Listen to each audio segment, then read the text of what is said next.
Target search engineering mathematics के इस video lecture में आपका स्वागत है। हम आज बात करेंगे प्रोडक्ट ऑफ टू वेक्टर्स पर। तो देखिए यहाँ पर से जो है लिखते हैं, जैसे जो है प्रोडक्ट ऑफ जो है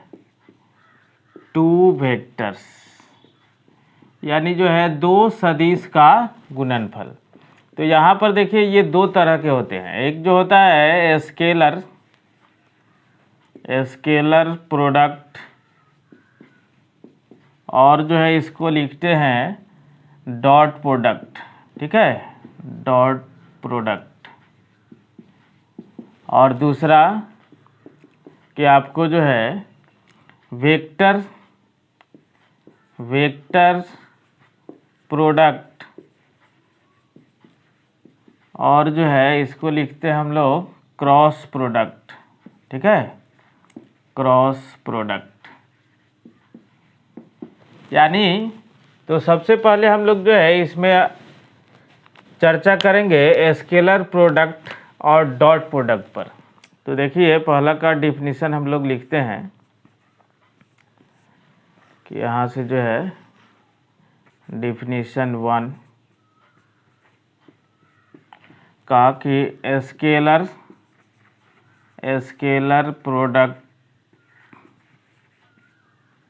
प्रोडक्ट और जो है डॉट प्रोडक्ट, इसका पहले हम लोग डिफिनीशन लिखेंगे। ठीक है, तो क्या है कि if let vector A and vector B are two non zero vectors, then dot product कहिए चाहे स्केलर प्रोडक्ट कहिए, dot product is denoted bye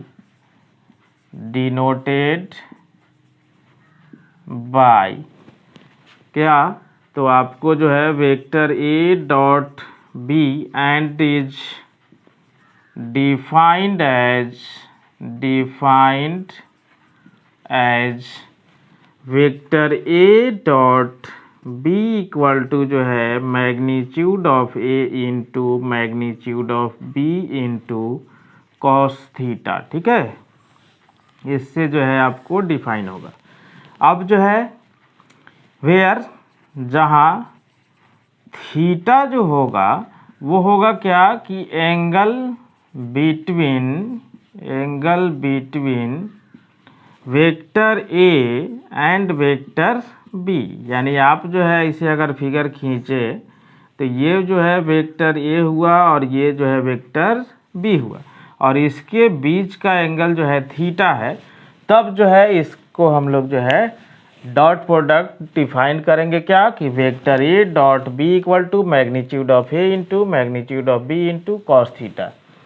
तो यहाँ पर देखिए यानी ये अदिश गुणनफल है, यानी ए और बी जो है दो नॉन जीरो, यानी जीरो नहीं होना चाहिए vector. Then dot product is denoted by A dot B, यानी ए डॉट बी से डिनोट करते हैं, सूचित करते हैं, और उसको डिफाइन करते हैं A dot B equal to magnitude of A into magnitude of B into cos theta से। ठीक है, यानी देखिए सम नोट्स लिखते हैं, कुछ नोट्स लिखते हैं यहाँ पर ए डॉट बी पर। तब देखिए कि A dot B is a scalar quantity, यानी कहने का मतलब है कि ए डॉट बी जो है कोई ना कोई जो है रियल नंबर ही आएगा। यानी पहला जो है आप जो है लिख सकते हैं कि vector A dot B equal to क्या, रियल नंबर, यानी ये स्केलर है। ठीक है, दूसरा कि अगर जो है यहाँ पर जो है कि वेक्टर ए डॉट बी ये अगर जीरो है, तो देखिए जीरो जो है दो ही केस में होता है डॉट प्रोडक्ट, या तो ए जीरो हो जाए या बी जीरो हो जाए, और चाहे दोनों वेक्टर जो है एक दूसरे पर परपेंडिकुलर हो जाए। तब देखिए इसको जो है A dot B equal to 0 if first number की आइदर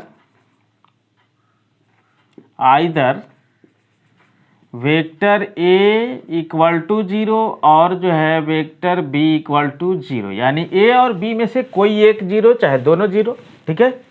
और जो है फिर दूसरा कि इफ वेक्टर ए जो है परपेंडिकुलर हो जाए वेक्टर बी के, तब जो है ए डॉट बी जो है 0 होता है। डेट इज इसका अर्थ है कि उसके बीच का जो एंगल आएगा थीटा, वो क्या हो जाएगा, थीटा का वैल्यू 90 जब होगा तो ए डॉट बी का जो फार्मूला लिखते हैं हम लोग कि वेक्टर ए का मैग्नीट्यूड इंटू बी का मैग्नीट्यूड इंटू कॉस थीटा, तो कॉस 90 रखेंगे तो कॉस 90 का वैल्यू 0 होता है, वो 0 बना देगा, ठीक है। तीसरा जो है, तीसरा देखिए, तीसरा जो है आपको जो है अगर जो है इफ थीटा का वैल्यू 0 है, ठीक है, थीटा का वैल्यू 0 है, then vector A dot B अगर हम लोग लिखेंगे तो ये हो जाएगा magnitude of A into magnitude of B into cos 0 का वैल्यू 1 होता है, डेट इज इतना ही रह जाएगा। फिर जो है चौथा में जो है इफ थीटा का वैल्यू जो है अगर पाई यानी डेट इज 180, ठीक है, देन कॉस पाई का वैल्यू जो होता है -1 होता है, यानी vector A dot B equal to जो है माइनस हो जाएगा वेक्टर ए का मैग्नीट्यूड इंटू जो है वेक्टर बी का मैग्नीट्यूड। और फिर 5 नंबर में देखिए कि आपको जो है I since I comma J cap comma K cap R जो है यूनिट वेक्टर होता है, यूनिट वेक्टर, हाँ, unit vector along X comma Y comma Z axis, ठीक है, एक्स एक्सिस वाई एक्सिस और जेड एक्सिस के रिस्पेक्टिवली आप लिख सकते हैं क्रमशः, ठीक है। डेट इज, अब देखिए कि अब यहाँ पर इस सब का जो है अगर डॉट प्रोडक्ट निकाले हम लोग तो इसका मतलब है फर्स्ट में कि आई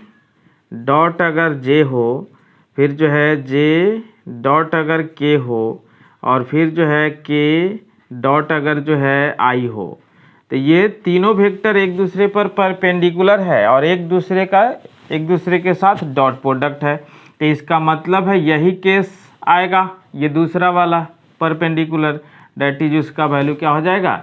0 हो जाएगा, ठीक है। और बी में जो है कि यहाँ पर अगर सेम के साथ डॉट प्रोडक्ट निकाले I dot I equal to जो है J dot J equal to जो है के डॉट के, अगर सेम का जो है निकाले तो यहाँ पर जो है ये वाला कंडीशन हो जाएगा, यानी जो है यहाँ थीटा इक्वल टू 0,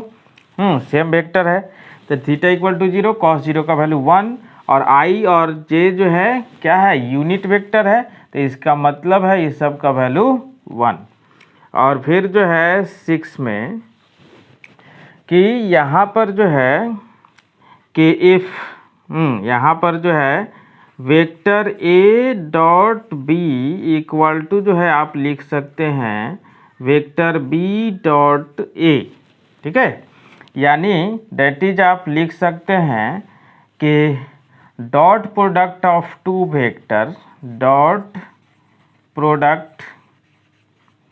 ऑफ जो है two vectors B commutative,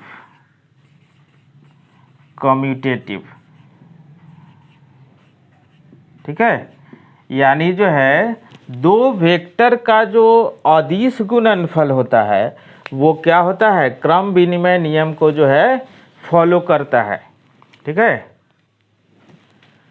7 number में देखिए अगर उसके बीच का एंगल निकालना हो तो आप जो है देखिए कैसे निकालेंगे कि vector A dot B equal to जो है magnitude of A into magnitude of B into जो है कॉस थीटा लिखते हैं हम लोग। तो इसका मतलब है यहाँ से अगर हम लोग कॉस थीटा निकालें तो आएगा आपको जो है vector A dot vector B upon आ जाएगा magnitude of A into magnitude of B. That is यहाँ से थीटा को जब कॉस छोड़ेगा तो इसका मतलब है आ जाएगा आपको जो है cos inverse vector A dot vector B upon magnitude of A into magnitude of B. ठीक है, इस प्रकार से आप जो है थीटा निकालेंगे, ए और बी जो वेक्टर है दोनों उसके बीच का थीटा। अब एक और अगला जो है, एक और जो है आएगा, इसे आ सकता है आपको कि अगर सेम वेक्टर का ही डॉट प्रोडक्ट हो, ठीक है, सेम वेक्टर का ही डॉट प्रोडक्ट हो, जैसे वेक्टर ए डॉट वेक्टर ए, ठीक है, तब जो है क्या होगा, तो देखिए कि magnitude of A into magnitude of A, और वेक्टर तो सेम है तो इसका मतलब है डायरेक्शन सेम होगा, तो डायरेक्शन सेम होगा तो थीटा का वैल्यू 0 हो जाएगा, और थीटा का वैल्यू 0 होने से cos 0 का वैल्यू 1 हो जाएगा, यानी इंटू 1 करेंगे, डेट इज आ जाएगा आपको मैग्नीट्यूड ऑफ ए का होल स्क्वायर। ठीक है, देखिए इस एग्जांपल को देखते हैं हम लोग, जैसे जो है कि find angle theta between the vectors A and B, और ए और बी आपको वेक्टर्स दिया हुआ है और इसके बीच का एंगल निकालना है। ठीक है, तो सॉल्यूशन में हम लोग चलेंगे, देखिए कि आपको जो है सिंस अभी जो हम लोग फार्मूला निकाले हैं कि थीटा इक्वल टू जो है, थीटा इक्वल टू जो है क्या, तो cos inverse vector A dot B upon magnitude of A into magnitude of B, यही ना निकाले हैं। अब इसी फार्मूला में आपको जो है ए डॉट बी का वैल्यू और magnitude of A magnitude of B का वैल्यू रखेंगे। अब देखिए कि ए डॉट बी अब कैसे निकलता है, ए डॉट बी निकालना भी इसी में हम लोग सीख लेंगे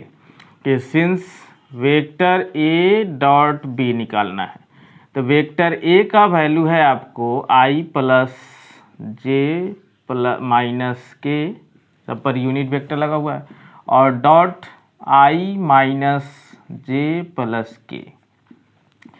देखिए डॉट प्रोडक्ट निकालने में जो है हम लोग सेम के कोफिशिएंट यानी आई का कोफिशिएंट आई के कोफिशिएंट के साथ मल्टीप्लाई करते हैं, जे का कोफिशिएंट जे के कोफिशिएंट के साथ, और के का कोफिशिएंट के कोफिशिएंट, यानी सभी का गुणांक जो है एक दूसरे से मल्टीप्लाई कर देते हैं, यानी जो है आई का आई के साथ, जे का जे के साथ, और के का के साथ। क्योंकि अगर दूसरे के साथ अगर करेंगे तो अभी हमने पढ़ा है कि आई डॉट जे चाहे आई डॉट के चाहे जे डॉट आई चाहे जे डॉट के, ये क्या होता है, 0 होता है, क्योंकि वो तीनों वेक्टर एक दूसरे पर परपेंडिकुलर होते हैं। तो इसलिए हम लोग जो है सेम का गुणांक सेम के गुणांक के साथ मल्टीप्लाई करेंगे, तो 1 इंटू 1, और ये आई डॉट आई तो 1 हो जाता है, फिर जो है जे तो यहाँ पर भी -1, फिर यहाँ पर भी -1, यानी ये कैंसिल हो गया तो आया आपको कितना, -1। अब ए का मैग्नीट्यूड निकालेंगे, सिंस वेक्टर ए का मैग्नीट्यूड, तो मैग्नीट्यूड आपको आएगा क्या, 1 का स्क्वायर प्लस 1 का स्क्वायर प्लस -1 का होल स्क्वायर, यानी ये आ जाएगा आपको √3। और फिर जो है वेक्टर बी का मैग्नीट्यूड भी निकालेंगे तो ये भी आएगा उसी तरीक़ा से √3। यानी अब जो है हम लोग फ्रॉम 1 चलें तो आपको थीटा का जो वैल्यू मिलेगा कॉस इनवर्स, अब ए डॉट बी का वैल्यू यहाँ पर -1 बाई ए का मैग्नीट्यूड √3 इंटू बी का मैग्नीट्यूड भी √3, डेट इज एंगल जो आ गया आपको कॉस इनवर्स माइनस में 1/3। अब देखिए हम इस एग्जाम्पल के बाद बात करते हैं प्रोजेक्शन ऑफ वेक्टर पर, प्रोजेक्शन प्रोजेक्शन ऑफ हाँ वेक्टर्स।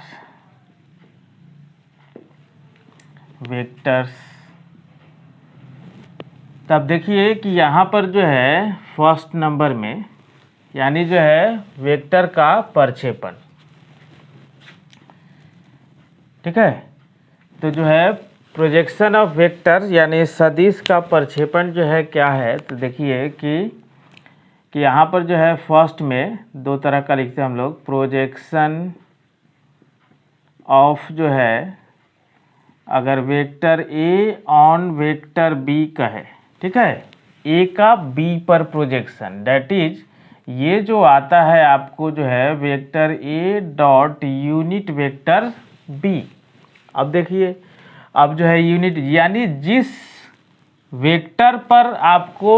जिस वेक्टर का प्रोजेक्शन निकालना है, तो किस पर निकालना है, तो जिस पर निकालना है उसके यूनिट वेक्टर के साथ जो है पहले वेक्टर का डॉट प्रोडक्ट होना चाहिए। यानी अब दूसरे वेक्टर का जो है यूनिट वेक्टर है, तो यहाँ पर जो फार्मूला आप लिखेंगे कि यूनिट वेक्टर का जो फार्मूला होता है कि वेक्टर बी का यूनिट वेक्टर अगर लिखे हम लोग, तो उसी वेक्टर में उसी वेक्टर के मैग्नीट्यूड से हम लोग डिवाइड करते हैं। यानी यहाँ पर आएगा वेक्टर बी अपॉन जो है magnitude of B, that is आ जाएगा आपको vector A dot B upon जो है मैग्नीट्यूड ऑफ बी।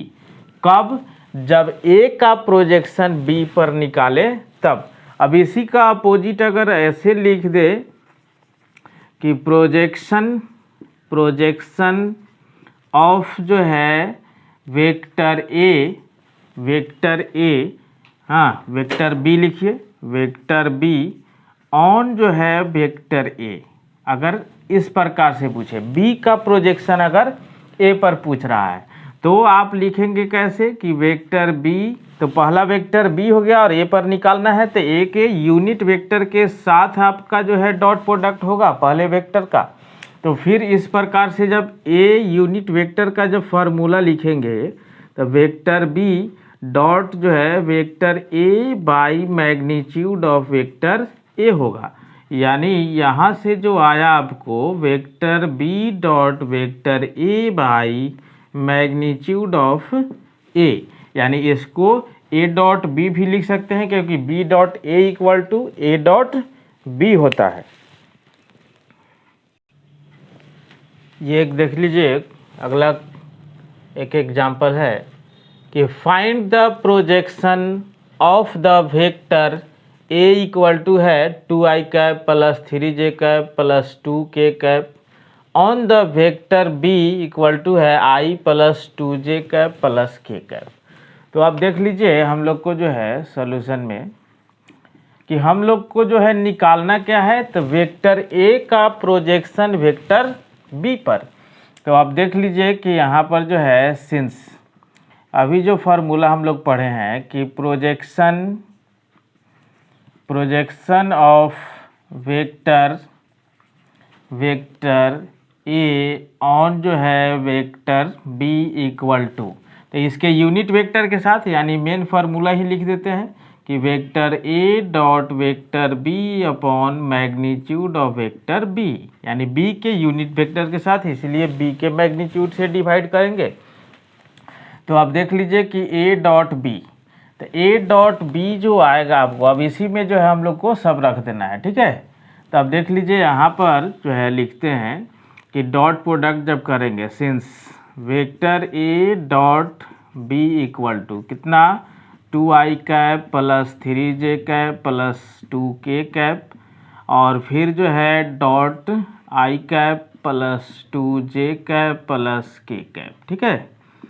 अब यहाँ से जब हम लोग काम करेंगे तो 2 इंटू 1 यानी 2, अभी डॉट प्रोडक्ट निकालना सीखे हैं, 3 2 जा 6 प्लस 2 1 जा 2, यानी जो है यहाँ कितना आ गया आपको जो है 10, ठीक है।